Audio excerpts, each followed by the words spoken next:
So now let's go into the discussion about linear regression. We have two main objectives for regression. One is prediction. So we want to be able to predict the dependent variable based on a bunch of other independent or explanatory variables. So for instance, if we're trying to predict freshman GPA, maybe we could do, with some other things that we know about the students in terms of maybe their SAT score, their high school rank, or their socioeconomic status, or SES. And so we do this to build a linear model of these predictor variables to predict our outcome variable. And so if you see that maybe if you're finding the GPAs for students were less than you anticipated, then you might want to put in some treatments to try and, improve those outcomes. When we apply treatments, we're conducting experiments, which then perhaps find another new independent variable that could go into this model. So we could use that to then continue to try and predict student GPA. So we're looking to build a linear model based upon the relationships between a variety or a group of independent variables and one dependent variable. We also use it to explain our relationships. So if we know all the independent variables and dependent variables, for instance, from an explanatory perspective, we could say, if you increase age by 1 year in this model, we know that their GPA will either increase or decrease by whatever amount, and that would end up becoming a function of the explanatory nature of the model. So when we look at regression models, you have simple models because they only have one explanatory variable, or multiple regression, which has two or more explanatory variables, both of which can either be linear relationship between your x and y variables and nonlinear relationship between your x and y variables. So let's start by looking at correlation relationships. So we're looking at the relationship between our x and y variables of average driving distance and average 18 hole to get a correlation value of negative 0.9631. And then when we look at the graph of this, we see that we do get a negative slope, and the r squared for the equation is the same value as taking my correlation value of negative 0.9631 and squaring it to get that r squared value of 0.9275. So we have the same equation of y hat equals beta naught plus beta 1x plus e. Same thing you've seen before maybe in previous classes where you see y equals mx plus b, where m is that beta 1 and your b naught is your y-intercept. When we're working with linear regression, it assumes that we have a single interval level response variable. So right there, what does that tell us? That tells us that the raw categorical data cannot be used in a linear regression model. If you have output or dependent data that is yes or no, which is binary, then it's actually a very specific type of regression called logistic regression. So for the most part, if we're doing regular linear regression, we need interval level response variables, and our explanatory variables really tend to also need to be interval scaled. When we're working with multiple regression, we may encounter multiple categorical variables that can be recoded. So what we do with these categorical variables is we create something called a dummy variable. And so if you have, for instance, you're trying to determine if eye color has any relationship with students' overall grade in your class, I would have separate variables for green, blue, or brown. And this means that I end up creating 3 new columns of variables, and depending on which eye color they get is the column that would get a 1 and the other 2 would get zeros. And that's basically the idea behind creating dummy variables. But you need to know ahead of time if you're going to do that, because generally speaking, the data doesn't come to you pre-coded. So that's kind of part of the design and the data and the data cleaning process. So now, we're looking at this, and it should be somewhat familiar to you as an equation for a line. So I have my intercept. I have my multiplier that goes into my independent variable, also known as my slope, the intercept, and this E is the error in my model. Essentially, all models are going to have a small amount of error, so that's the error factor in my model. The nice thing about doing regression in Excel and SPSS is that they'll give you all of those values calculated for you, of course without the error value, because the error is independent, or it's dependent on the individual observations, and you're hoping that the errors are all random anyways. So when we're looking at the linearity assumption, in other words, if I have data that looks like this is very problematic for a linear regression model because the data itself does not lend itself to being a linear relationship. So if I have a software package and I run this data and I tell it to run a linear regression, it's going to draw a line for you. But when we have something that's not a linear shape, we know that a straight line is not going to be a very good predictor for this set of observations. But when we believe that there is a linear relationship to the data, but when we're looking at the scatter plot, sometimes we see that, okay, there's not really a relationship, there should be. Sometimes we can perform transformations on our data. So if we look at this data and we square the independent variable, we actually end up with a line that represents a linear relationship between our dependent variable and our independent variable, and we're also able to observe outliers. I've talked with a lot of people over the years, and it's kind of a mixed bag about how often they need to transform their variables. Some people prefer that they do it all the time, and other people aren't very comfortable with it all. I think it really becomes a function of the type of data that you're working with and the type of measurements that you're getting for that data, as well as the normal behavior of the data that you're working with. Outliers are points that are far, far away from our line that we're trying to build.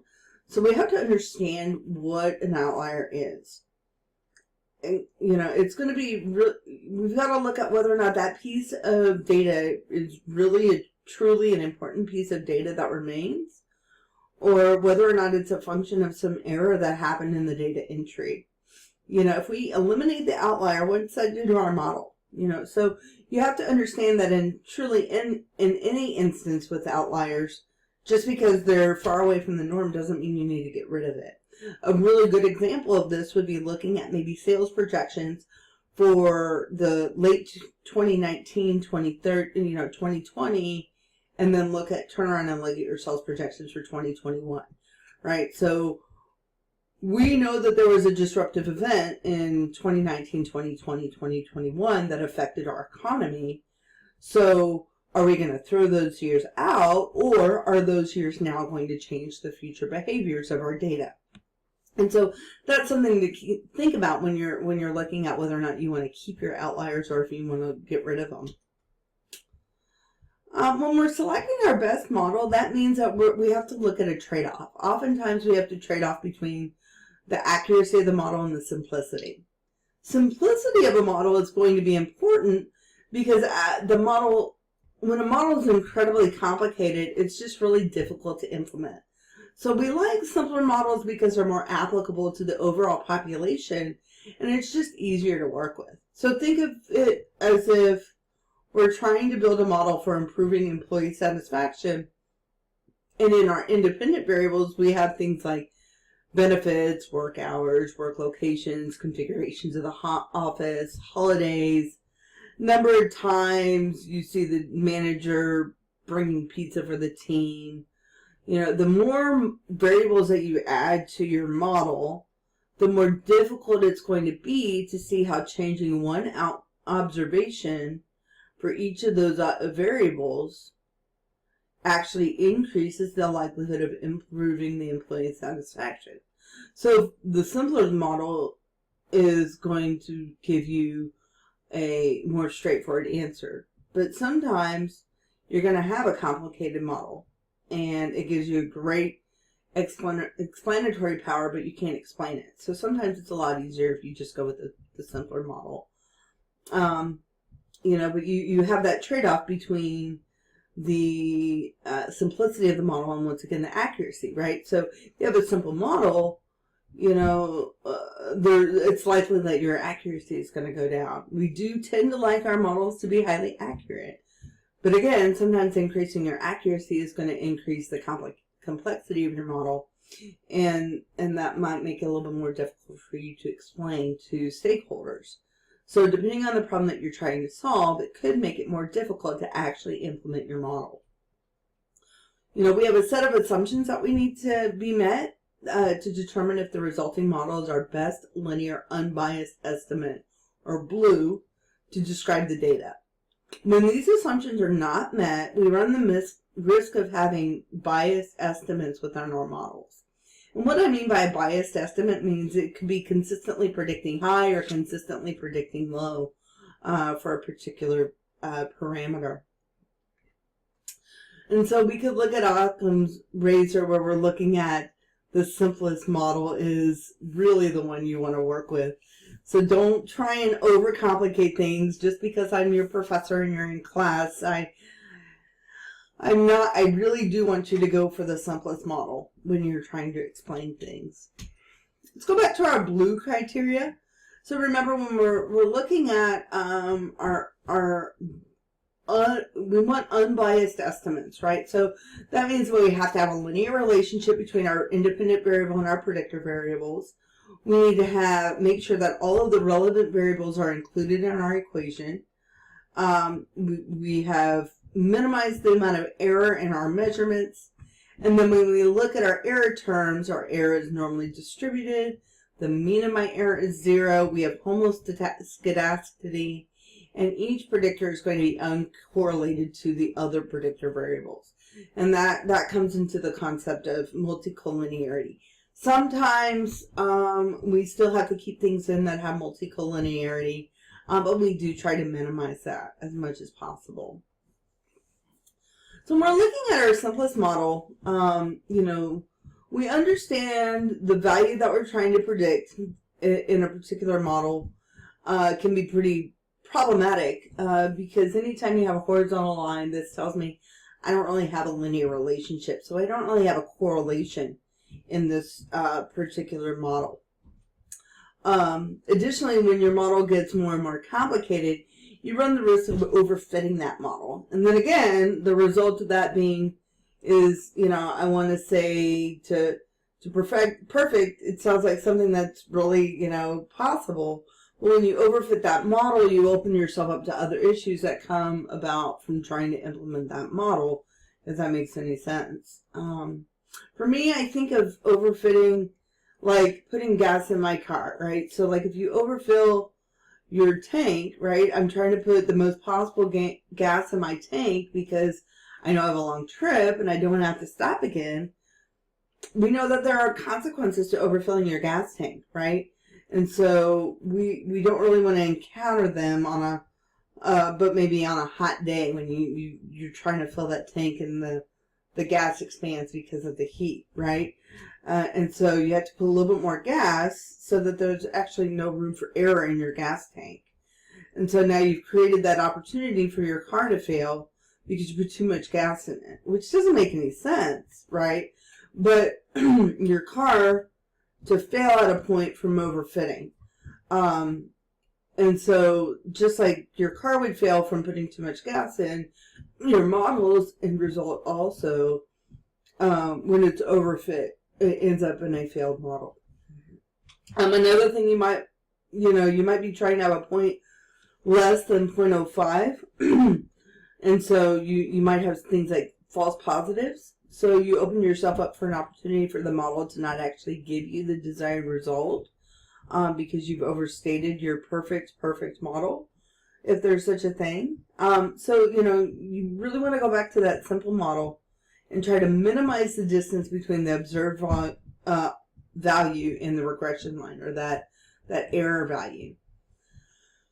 So again, looking at the formula for building our model, when you see it all by itself in the denominator, that indicates that we're looking, that lowercase n, we're looking at a sample, and if we're looking at capital N, we're looking at a population. Again, I don't really want to get into the formulas, only because we don't have a lot of time and I don't want to make you memorize them. But this can kind of help you understand what's happening under the hood within your software. And here's our linear model that we've talked about before. So y is our dependent variable. It's the value that we're trying to predict with our equation. Our intercept is beta, and it's the value that x, or the independent variable, gets multiplied by to build this equation. And if you remember back to algebra, this formula should look very, very familiar to you at this point. So again, we're looking at least squares model to try and calculate all the data values. So this is our value divided by the square root of the sum of squares, and divided by the sum of squares x. So we have the sum of squares y divided by the sum of squares x. And again, all of this happens under the hood for you. So if you want to look at some support materials that walk you through how to calculate these by hand, I can be happy to provide them. But you just need to let me know. But know that for everything we do in regression, we actually have a set of formulas that your statistical software will work through in the background to generate that linear equation for us. Then again, this is just showing more proof of going through how your model is, how that equation is built.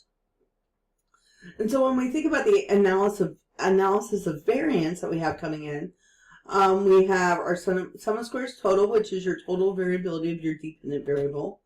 You have your sum of squares regression, which is the variability of your dependent variable explained by your regression. And then you have your sum of squares residual, which is your variability that is not explained by your regression function. And so when you get your mean squares, you take your sum of squares residual divided by 1, and your mean squares residual is going to be your sum of squares residual divided by n minus 2. And so when we look at the ANOVA table, you're doing all of these calculations in this ANOVA table to ultimately get your F value. Because in your F test, you're testing the null hypothesis that your slope is equal to 1, and then your alternate hypothesis is that your slope is not equal to 1. And so with the F test, a large value is going to give you a smaller p-value. And remember, typically you want your p-value to be less than 0.05. And in a simple linear regression, your null hypothesis test, looking at if your slope is equal to 0 or not, can just be done using your t-test for your coefficient of your slope. And then we can also look at the coefficient of correlation to look at the relationship between the association between my variables. So the correlation coefficient value is going to range anywhere from -1 to +1. The closer the value is to -1 or +1, the more perfect the association is. A positive association means that when variable A goes up, variable B goes up. A -1 relationship is when variable A goes up by 1, variable B goes down by 1. But the closer those R values get to 0, that means that my linear relationship is getting weaker. But basically, the whole purpose of that correlation coefficient is to determine if we have a linear relationship between our variables. One of the things that we have to keep in mind is that correlation and causation do not mean the same thing. So here we're looking at the divorce rate in Maine correlating with the per capita consumption of margarine. So of course, we know that divorce rates and margarine consumption don't necessarily relate to one another, and we have some confounding variables here. Here's another example of confounding variables where I'm looking at per capita consumption of chicken versus crude oil imports. So as we move into the rest of this unit, we do want to make sure that we are familiar with some of these terms, including correlation analysis, dependent variable, independent variable, correlation, coefficient of coefficient, coefficient of determination, your regression equation, and the least squares principle. I would like for you to take a moment and find the red word Excel data so that we can practice doing this in Excel. But that will be a separate video.